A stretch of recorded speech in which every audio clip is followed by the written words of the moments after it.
Hi guys, my name is Diego from the Hill Music Studio, and today I would like to talk about guitar picks and give you guys some suggestions of what guitar picks to buy for a beginner.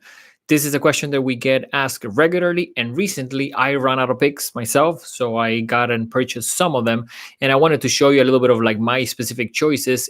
By the way, we're gonna post links to all of these products in the description of this video, so go ahead and check those out as well. That way you can find directly the products that we recommend. Now, the first thing is what guitar picks you should get for a beginner. What we recommend is medium. So medium, what we're talking about is the gauge of the pick. And I have here one of the ones that I really like. The company is called Dunlop, or the brand is called Dunlop. And these range from a couple of different thicknesses. We're talking about either 0.60 to about 0.70. Different companies have different gauges, and those numbers 0.60 means a millimeter, so that's how thick the pick is. And it also changes, depends on the material.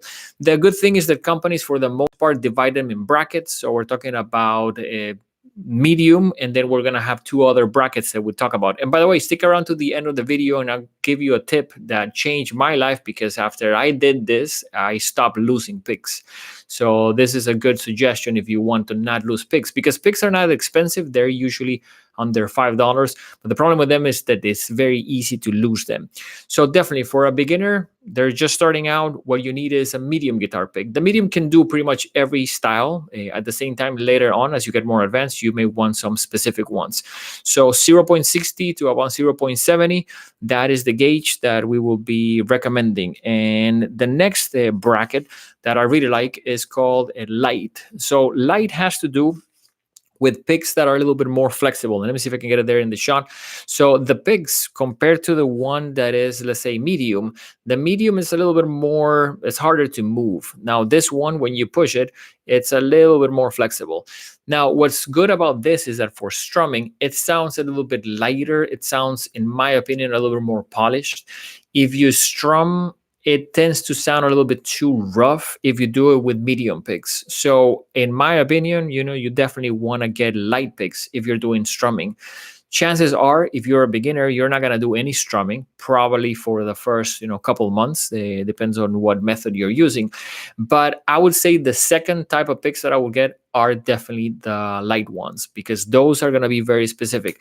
Now, when we're talking about light, it's about 0.46 or sometimes under. Now, these are specifically by Dunlop, and I really like them. So that is a great brand to go. And we're talking about, if you buy all of the products that we're going to recommend today, I think you're probably going to spend less than $20. So 0.46 picks that are light and definitely are going to help, because you do want to have probably a little bit of these two, the white ones and the gray ones. That way you can cover pretty much almost any style of music. The third type, and now we're talking about stiff or heavy. Some companies call it heavy.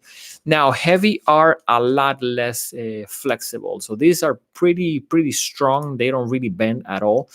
And I think the cool thing about them is that you can use them for guitar solos, for lines that you're playing one note at a time, and for things that are a little bit repetitive and almost like fast. You definitely want guitar picks for different types of songs as you get more advanced. So once again, if you're a beginner, I would stick to probably the medium and just concentrate on like putting the practice in and getting a little bit further into your ability to play. But once you get a little bit further, I do think having these three brackets of picks would definitely help.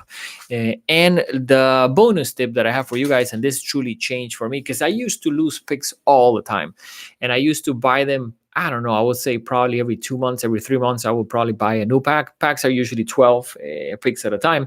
So the thing that changed my life was a pick holder. And the biggest suggestion about the pick holder, and by the way, this pick holder, I have it here on my guitar. You can probably see it there. That pick holder, it's about $5. Now, my suggestion is you have to put it on the guitar. So I have it there. You can also put it on the back of the neck around this area.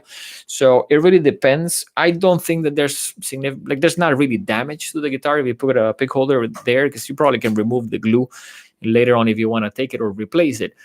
But the thing is, if you become disciplined about every time that you're not playing, putting the pick back into the pick holder, it really changes everything. And the interesting thing is that as soon as I got a pick holder, I think I haven't bought picks in years. So I used to buy them all the time, and of course it can get expensive if you're having to spend all of this money into picks that you're all the time losing, because picks don't really, they, I guess they get used and maybe the material changes a little bit, but for the most part a pick, if you don't lose it, you can use it for a long time. So my suggestion will be to get the three types of picks if you can, and at the same time get the pick holder. And that way, depending on what you're playing, you're going to have, of course, all the options. So for us, we definitely want to help you guys out into giving you specific recommendations. And once again, the links to all the products that we recommend are in the description of this video. We are not sponsored by any of these companies, but at the same time, we believe that it's good to give you guys a specific suggestion, because there's tons of information out there, and I think it can get confusing. Even for me, that I've been playing for a while, when I go purchase stuff, sometimes there's so many options that it just gets so confusing. So I think people out there, including the parents, may want us to just specifically tell them, okay, tell me which ones are the best ones. I'll go and get them. So you can find them in the description of this video. And remember, we're pretty active on Facebook and on Instagram as well, putting content to help you guys to learn music the fastest and the easiest way possible. For us, we are very passionate about putting content that can help young students out, because there's a lot of information out there in the internet. There's a lot of people putting content for free, but I don't believe that there's that much content for students that are young. And I do believe that when you are younger, you're between 7 and 12 years old, the things that you need may be different than if you are an adult and you're trying to learn how to play an instrument, or maybe get better at singing. So we hope to see you guys soon. Definitely let us know in the comments below if you guys have any other suggestions of topics that you would like to see us covered. We'll do our best to do those in the weeks ahead. We'll see you guys soon.